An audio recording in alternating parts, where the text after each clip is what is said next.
All the actors here have many opportunities in their life. We could have gone many different directions. So how did we find ourselves, up the hill doing classical theater? And to a man and woman in the conversation, everybody had some moment somewhere. It was either an actor or a show, something they had seen when some point in their career that changed them. They saw something of this nature. I'm speaking kind of particularly about classical text. And almost everybody saw something that really changed their life and made them want to do that. And I had a story like that. Mine was when I was a young man, in my early 20s. I worked on open boats off Long Island. I was still a fisherman. I dropped out of college twice, and I was back in college for the third time. I was in a community college, and there was a theater appreciation course, and I was still working on the boats weekends and summers. And this teacher, Richard Johnson, who is one of my best beloved friends now, 25 years later, took us on a class trip to see a show in New York. And I had never been to New York to see a show. We live on Long Island. You don't go to the city. It's a city from Long Island. So he took me to see a show, and the show was Acting Shakespeare by Ian McKellen, before he was Gandor.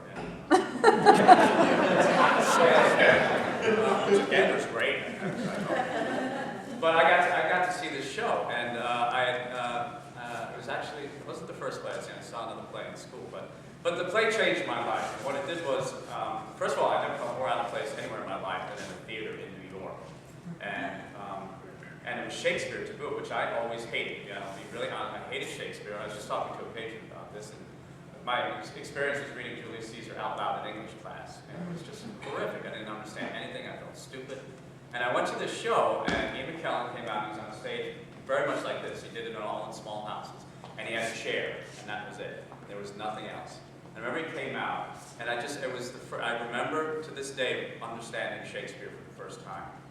And it was just this moment in my life. It was like, I'm not dumb. And I was getting this stuff, and it excited me. And for some reason, I said, I want to do that. I wanted to be like that guy.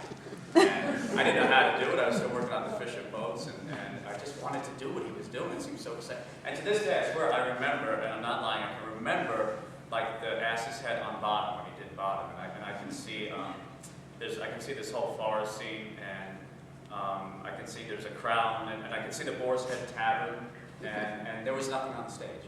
It was just him. He was in slacks and white shirt, and he did all that. To this day, I can see that vividly.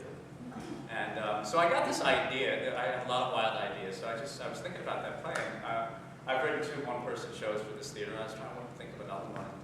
And I had this wild hair, so I found his website, big thing of Gandor, and all this stuff. And in the bottom it has like some of his stage credits. And I found, if you dig through all his stage credits in there. And I found his agent, and I wrote them. I said, I just want to query him to see if the rights were open or not. For the show, I said, I'd like to do an adaptation of his play. I work for a classical theater company, so some guy wrote back and he says, James, I forwarded your request to Sir Ian's secretary. I think the rights are held by Andrew Susskind. Sincerely, Keith Stern. And then I kind of forgot about a month later, I get another one from Louise Hardy, Sir Ian's secretary. And she says, Ian McKellen is happy for you to perform your version of Acting Shakespeare. The credits should read, Acting Shakespeare was compiled and written by Ian McKellen, all best wishes.